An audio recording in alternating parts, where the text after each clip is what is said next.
human beings absolutely follow through on who they believe they are. If you said to me, well, I'm really gonna work hard to stop smoking, but I've been a smoker my whole life and I am a smoker, I know your days are numbered. You're gonna be back smoking cigarettes again, because we all act consistent with who we believe we are. I tell people the strongest force in the whole human personality is this need to stay consistent with how we define ourselves. If you define yourself as somebody who is really conservative, you're not gonna be crazy and act nuts unless you're really drunk or something, and then you can say it's the alcohol, when it's really just you finally getting permission to be yourself. The alcohol is your excuse. If you're a really crazy person, you act crazy, outrageous, playful. You don't act conservative because that's not who you are. Very often people say, well, I can't do that. I'm not that kind of person. And I always say to people, really, when did you define yourself? I mean, really, how many years ago did you come up with what you could and couldn't do in your life? How many years ago? Most people, if they really look at how they're living their life today, it's based on a set of standards, a set of beliefs that they made choices about 10, 20, 30 or more years ago. I mean, very often we made decisions in our youth or very young about what to believe, about what we were capable of, about who we are as a person, and that becomes the glass ceiling, if you will, that controls us. There's a corny metaphor, but it's true. I remember one time I was with my family at the circus, and there was a person there, and they had this big, giant elephant, and you look at this elephant, and they take this little rope, put it around the elephant's neck, and they drive this stake into the ground. And I mean, you look at this and you know that elephant could rip down the entire tent with almost no effort, and yet the elephant doesn't struggle, doesn't try. Why? Because the elephant's conditioned. And they take that elephant and condition the elephant when it's a baby elephant. That's how they train him. When it's a little baby elephant and it doesn't have the power yet, they put a big rope around it and they drive this huge stake in the ground, and the elephant fights and fights and fights. And one day, finally, that elephant decides, I'm not capable of pulling this out. And once that becomes the definition of an identity of anyone, an elephant in this case, they don't even try anymore. It's just who I am, that's how it is, that's just the way it is in my life. I'd like to ask you to take a look at any place you've got a limitation and ask yourself, when did I decide to accept that limitation? And you may not even see it as a limitation, you might see it as just that's who I am. But so often in our lives, we've adapted to be a certain way so that we don't fail or so that people will like us or respect us, but it's not necessarily who we are.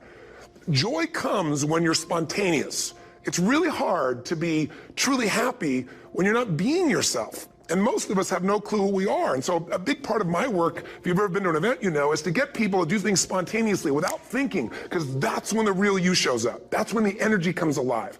And when you do that, when you start to connect to your true nature, suddenly there's energy available for you to set a higher standard for what you want in your life. That's what this is really all about. And when I talk about standards, when I talk about, shoulds versus musts, think about your own life. I know there have been areas in your life where some point in time you just shifted and you raised the standard and your life changed. Because whatever people have their identity attached to, they live. We live who we believe we are. That's just how it works. It's just kind of like, I'll give you an example. Look at your physical body. Your physical body today is an absolute reflection of only one thing, not your goals, not your desires, but your standards. The identity you have for yourself. If your standard is you're an athlete, then there's a certain amount of strength, a muscle tone, and energy that's available in your body on a regular basis because that's who you are. And so you do whatever's necessary to maintain that identity. Again, the strongest force in the human personality is this need to stay consistent with how we define ourselves. Because if you don't know who you are, you wouldn't know how to act. Once you lock in on that identity, your brain finds a way to keep you there. If you say, man, I'm overweight, I've always been overweight, I'm big boned, and that's the story you got, then you're gonna always find a way to get back there. That's your settling point. That's your identity. That's where things lock in. If you see somebody who's in really great shape, you ask them, do you work out? You know the answer. Yes. How often? And they'll tell you 3 times, 4 times, 5 times a week, whatever. In a seminar, I'll ask people, who here works out at least 5 days a week? And I'm stand up. And you look around that room, and you know that they work out 5 times a week because you can see their body. You don't just get a result without some kind of action, without some form of ritual. Ritual meaning actions you do consistently. Now, do you think of those people that are out there working out 5 days a week, do they have more time than you do? Or I have, or anybody else? Of course not. Is their life less busy? Of course not. It's just a must for them. They must work out that way, and they've made that turn in their life change. So I'm not saying you have to work out 5 days a week. I'm just saying whatever you really want, wants don't get met consistently. Standards do. Whatever you identify, this is who I am. And so it's not so much about changing your identity as it is expanding it. Deciding that, instead of your goal is to lose 10 pounds, which is not compelling, what if your vision was to get back to my fighting weight? This year, this month, this next 90 days, I'm going to transform my body. I'm going to take on a new challenge. I'm going to find some technique or strategy. There's a million of them that can reframe myself where I want to feel younger, stronger, more vibrant than ever before. Here's my reasons. Because I want the energy to really make my life work. Because it's tough out there, and I want to be stronger than I've ever been before. I want to go in front of the mirror, and if I'm naked, not, want to laugh. I want to look there and take a good look and go, yeah, I'm proud of whatever I see there. Whatever it takes, something's going to make you laugh, smile, something that's going to tease yourself, but something's going to move you to another level. If you identify yourself in a new way, and you own that every day, and that becomes the standard of how you live, you'll find a way to make that standard real. Money's the same way. Think about it. It doesn't matter what's happening, quote unquote, in the marketplace. People that make money find a way to make money no matter what, don't they? I mean, most people's standard is to pay their bills. So that's what most people find a way to do, even when economic times get tough. Most people, that's their absolute standard, they find a way. Some people's standard is pay their bills most of the time. And so most of the time they do. Some people's standard is not just to pay their bills, but to take care of their family and maybe even some of their friends. And they find a way. In fact, some people may be in a family where they don't have enough money. They barely have money to pay their bills. They work their guts out. And then somebody, their mother, their father, somebody else, their sister gets ill, and there's not enough money to take care of it. Nobody else has money in the family. They don't either, but they find a way to get that money to take care of their mother or father, don't they? And pay their bills. They never could do it before. Why? The situation made them raise their own standard. And not everybody does that. Somebody else in the family might have money and still not take care of their mother. It all comes down to the inner game, my friends. Changing your life is a change in the inner game. The outside world you can't control, but you have absolute control over this one if you learn the dynamics of what shapes you. And identity is one of those simple, clear, fundamental basics that if you start to shift it, everything else will shift in your life as well. Some people, by the way, have to have more than enough money to do what they want, when they want, where they want, with whomever they want, contribute the way they want. And if that's their must, they find a way. I know that sounds overly simplistic, but it's true. Somebody once said you could take all the money in the world out of the hands of everybody, out of all the wealthy people in the world who are really successful, give it to other people. It wouldn't take too long, those people would have it back in their hands. It's not because they're manipulative, it's because they have a standard. Some are manipulative, don't get me wrong, but they got a standard of what they're gonna find a way to make happen. I'm just simply saying to you, take those 3 magic words and live them. Raise your standard. And if you really wanna do it, then I'll tell you the most important secret. Have you ever done this? Have you ever told yourself you're raising your standard? Okay, I'm gonna go make this happen. I'm gonna go make this much money. I'm gonna transform my kids. I'm gonna create the ultimate relationship in my life. I'm gonna transform my body, whatever it is. And then you don't have strong enough reasons and you don't use it. You don't follow through. It's because you didn't back up your standards with what makes those standards real, and that's rituals. Rituals are where the power is. Whenever we do our Robbins results coaching, and we say Robbins equals results, the way we get results with people, it's the same way if you listen to my Ultimate Edge program, or back in the old days, Personal Power, or if you went to one of my seminars. You know what I do is I take these huge challenges you got and we break them down into little bite-sized steps.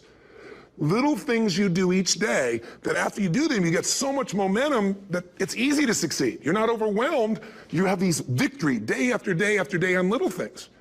If you went through Ultimate Edge, I'm sure you learned about the hour of power, or the 15 minutes to be able to be fulfilled, or 30 minutes to thrive, where you literally just condition your body and emotion with a couple little rituals. So it doesn't matter what's going on in your world, you feel that strength, and it's not fake, it's not some pump up, it's coming from inside you, and it works. Rituals define us. See, all the results in your life are coming from your rituals. They start with a standard and then have rituals that follow it up. Like, for example, if you are where you want to be physically, you have very different rituals than if you're not where you want to be physically. If you're overweight, you and I both know you got a different ritual than if you're physically fit. Completely different. You get up in the morning, what's the first thing you do if you're fit? Your shoes are there, you roll over, Doesn't matter how you feel, you put on your shoes, you lace them, you start walking, or whatever that ritual is. If you're overweight, you roll over and you have a very different ritual. You might roll over several times to turn the alarm clock off. You go in and get your mocha, smocha, whatever, special coffee. You stop by at Starbucks, whatever the case may be. You have your nice sugar muffin, that's supposed to be really nice for you. Whatever you do, it's a different ritual. If you have a great, passionate relationship, you have very different rituals in how you come home than if you have a lousy relationship. When you come home and the first thing you do is you're tweeting somebody or you're emailing or flipping on the news or you don't even come home. What are the rituals? Whenever I study people that are successful, what I look for is what's the standard they hold themselves to? And then what are all those little rituals that add up? Because think about it. Success and failure are not giant events. They don't just show up. You don't just suddenly become successful, suddenly have this cataclysmic event that makes you fail. It may look that way. But failure comes from all the little things. It's failure to make the call. It's failure to check the books. It's failure to say, I'm sorry. It's failure to push yourself to do things physically that you don't want to do. And all those little failures, day after day, come together until one day some cataclysmic event happens and you blame that. That event happened because you missed all the little stuff. You agree with me? And success, by the way, is not some overnight event. It's all these little things. Success is having a vision. Success is making it compelling. Success is really seeing it and feeling it every day with strong enough reasons. Success is feeling the sense that I'm here to grow and I'm here to give something to the world more than just myself. Success is caring about other people. Success is calling and saying, I love you in the middle of the day for no damn reason. Or sending a note. That'll change your relationship. Have a ritual of something funny, playful, or a surprise you do. How many relationships are dead today because they have no surprise rituals anymore? You need to have some rituals, some cool things you do that nobody else does that gives you a better life than anybody else has. All the little stuff, that's where success comes from. In business, it comes from delivering more than anybody could imagine. All those little things add up. People go, wow, that's who I want to do business with. It's true in any area of your life. So if you look at somebody who's really successful and you think, wow, I mean, they're so amazing, they're such a genius, you got to dig underneath and you got to remember something. People are rewarded in public for what they've practiced for years in private. Myself and my business people say, how do you get up and speak? And you have no notes and you go for 3 days and nights and the room is like, everybody's wired and it's incredible. It's like a rock concert. How do you do that? How do you have that confidence? Oh, and it's not confidence, it's experience now. But I did so much behind the scenes and I still do to make things right. I mean, how many people would know that since the time I was 17 years old, before I walk out on stage, still do to this day, wouldn't need to do it, but I still do it, I never walk out there without being in an absolute peak state of mind. There are days my back is hurting, my throat was hurting, or I may have had a challenge, or my father passed away, and I've still got to deliver for these people because my standard is give my all every time. Every event has to be better. Talk to anybody who's been to our events for 5, 10 years, some of our trainers, and I'll say, I don't know how he does it. He always finds a way to make it better. That's not an ego thing. That's a standard in me. I have to find the way.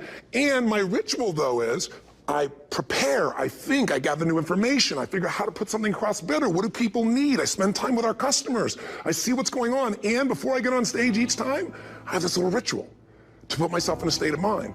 And I did it starting like 17 years old. I started doing it. I'd say, I now command my subconscious mind. And I say this out loud several times, this little phrase, set of phrases, as an incantation to kind of condition my mind and body. And I'd say, I now command my subconscious mind to direct me in helping as many people as possible today by giving me the strength and the emotion and the humor and the brevity, whatever it takes to show this person and help this person change their life now.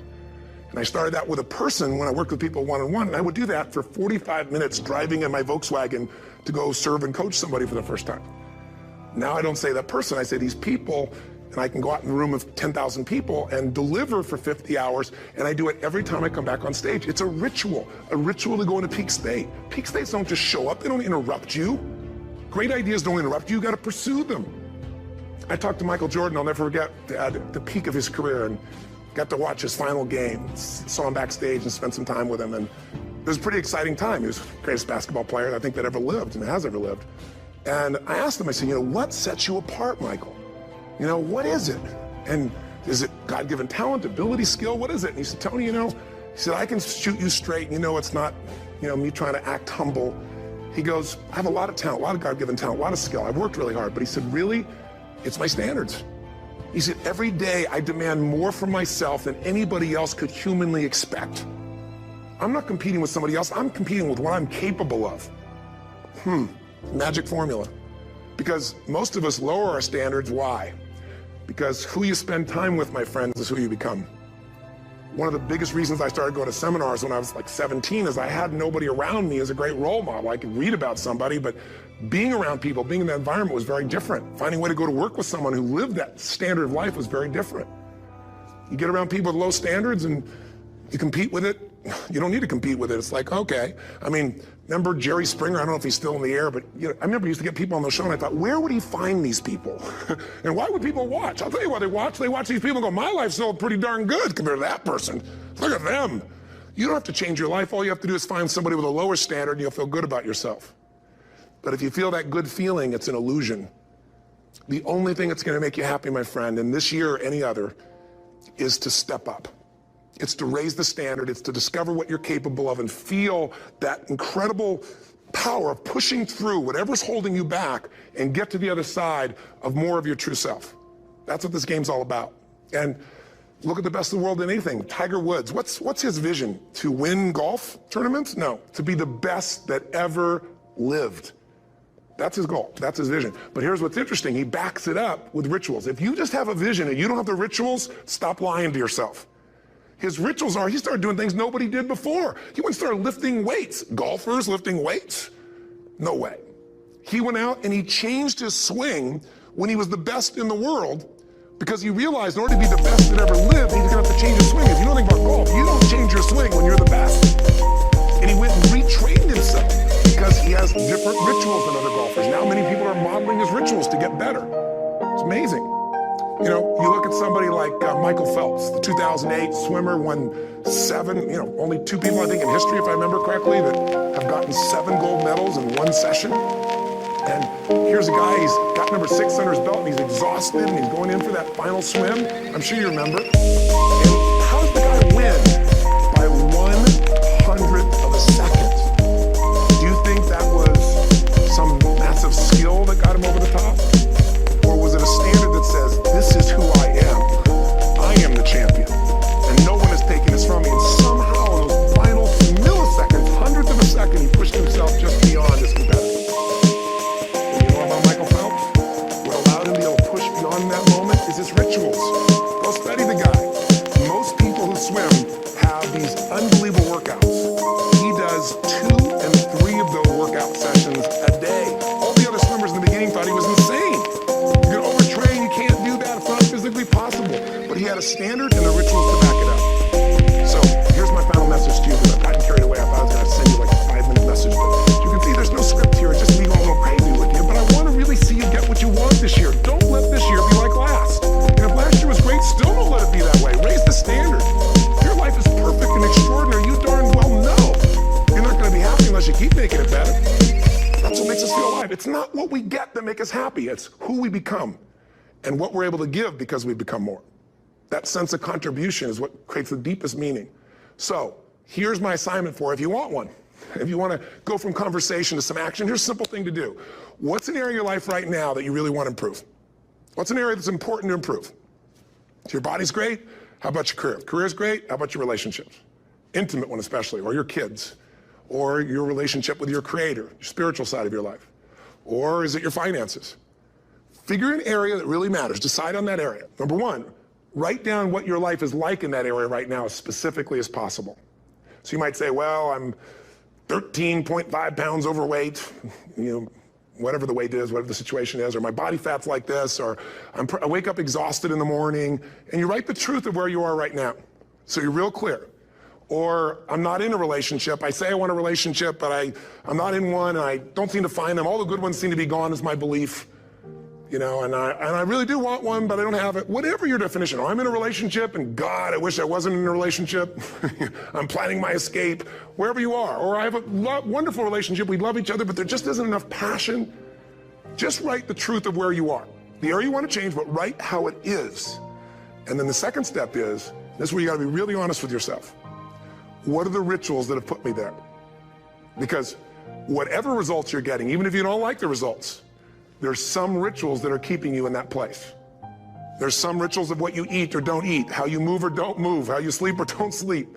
There's some rituals in the lack of variety or spice or energy or focus in an area. There's something you're doing, and it's usually not one thing, it's a bunch of little things that you kind of do consistently whenever you think about getting in a relationship, whenever you think about working out, whenever you think about money. You get yourself in a state of overwhelm. You start thinking about all the things you can't control. Just write down all the rituals you have, and then here's the third step. What do you want? What's your vision? And be really specific. I want to be my fighting weight. I want to be the strongest I've ever felt. I'm going to turn my, whatever it is, be specific. And then, last step number 4, what are the rituals that'll get you there? What would you need to do differently each morning if you're going to be that kind of energy, that kind of strength? How often would you work out? What days would you work out? What time? A ritual is something you do consistently, usually at a specific time, so it becomes automatic. Let me tell you something. Willpower doesn't last, but rituals can last a lifetime. I bet you have some rituals in your life right now you've been doing for years, even though some of them don't serve you. I'm just saying, wake yourself up. If you want a new year and a new life, you don't need to start on January 1st. Start today. Start with this little video. And just begin to see what happens and see how easy it is to just do a few little rituals. Don't do them all, just do 2 or 3 new things. And you know what happens? You'll get momentum.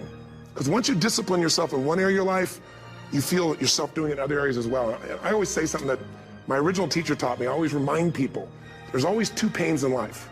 There's the pain of discipline, or there's the pain of regret. And discipline weighs ounces, as my friend Jim Rohn taught me. Regret weighs tons. You don't want to have regret. So right now, what do you want to change? What's it really like? What are the rituals that got you there? That'll take a little homework. If you're not sure, ask the people around you. They'll tell you what your rituals are. What do I really want in depth? What are the rituals that'll get me there? And then get yourself to start a few of those actions and lock them in place. If I can help you in any way, we're here as a company to support you. Come have an event with us. Come to Unleash the Power Within or Mastery University, or get a coach. You can get a free coaching session if you call our company and click on something on this. Will probably have something on it, or get a product, or don't do anything with us, but do something with somebody, starting with you. If you make the changes in yourself, you're going to be proud this year, and no amount of money or accolades from other people can mirror the feeling of being proud of knowing you've taken back control of your life, or you've taken a great life to another level. Because once you do that, you have something you can give other people, whether it be your kids or your friends or your family, and ultimately that's